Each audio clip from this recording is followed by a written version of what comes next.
by Frank Warren, photo by Chris Royle. Saturday night's show at the O2 Arena was not what we originally had in mind when we booked London's biggest indoor arena for an April extravaganza. You might recall that Billy Joe Saunders' defense of his WBO World Middleweight title against Martin Murray was to be garnished by Terry Flanagan and Maurice fighting it out for the WBO World Super Lightweight belt, along with Ohara, Davies and Josh Leather jostling for position in the queue to fight the winner.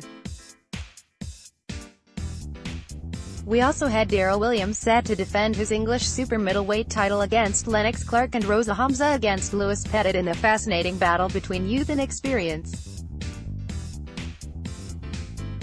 The withdrawal of Billy Joe from the show due to a hand injury led to us making the decision to push the promotion back to June, but the delay unfortunately brought with it further injuries and issues, which were then compounded by Billy Joe pulling out once again.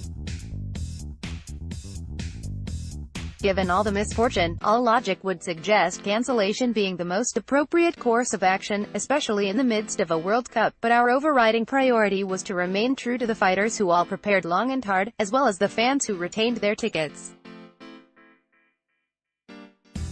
We were also determined to ensure that Martin Murray was rewarded with a meaningful fight after the double disappointment of missing out on a world title shot. After enjoying such a strong run of top-quality cards and bumper gates, it was a pity we were unable to continue in the same vein, but it was a case of the show must go on, and we ended up with solid rather than spectacular card, but still one that delivered a number of pleasing performances from our talented crop of young fighters. Anthony Yarde continues to impressively progress on his learning curve, which this time presented him with the assignment of his first southpaw opposition. I don't want to keep sounding like a broken record, but the 42 rounds he now has in the bank is not a lot for the level he is fighting at. He was up against a guy who had never been dropped or stopped, and it didn't faze him at all. For me, it is another box ticked and another bit of experience gathered ahead of us, stepping him up to fight for a really big title in the not-too-distant future. He showed a good engine and was breaking his opponent down round by round until turning up the heat in the fifth, forcing the referee to intervene and save SEK from further punishment.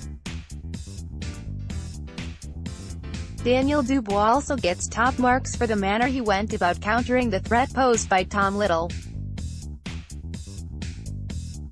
Little is an experienced operator who knows what he is doing in there, but if Daniel is everything we believe him to be, he was always going to win that type of fight, and he did so in style. I know comparisons are being made with other British heavyweights such as Joe Joyce, but what we must always take into consideration is Daniel's age and his comparative lack of elite amateur pedigree.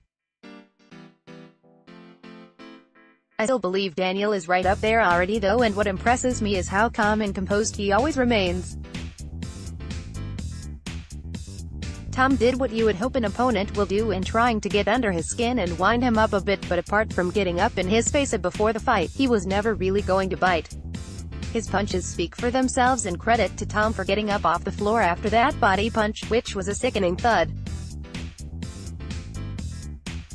The kid is just a phenomenal fighter, and he has got such a good boxing brain. Martin Murray was another example of remaining calm and composed under huge provocation from Roberto Garcia.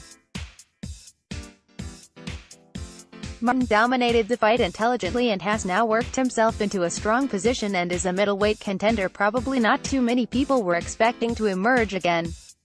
As for Ohara, Davies, blimey, that has got to be one of the shots of the season, hasn't it? That right hand he detonated onto the head of Paul Kamanga was a real show stealer, and there are big fights ahead for Ohara, so watch this space.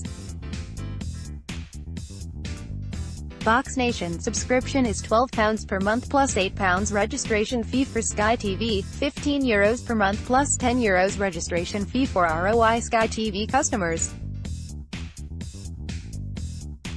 £11 per month with no registration fee for Virgin Media customers. £12 per month and no registration fee for TalkTalk, Freeview, online and app, iOS, Android, Amazon customers. No minimum term.